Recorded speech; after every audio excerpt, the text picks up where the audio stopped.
In order to get this bezel off, this piece right here, you need to take both side bezels off and the radio. They need to come out. Put a little pry tool. Pop right off. Obviously I've disconnected the connectors here and here. There's 4 bolts hold on the radio.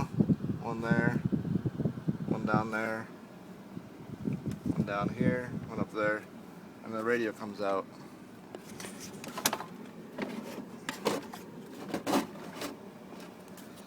You need to take the radio out in order to get this lower bezel off. So once that just pops right out, and down,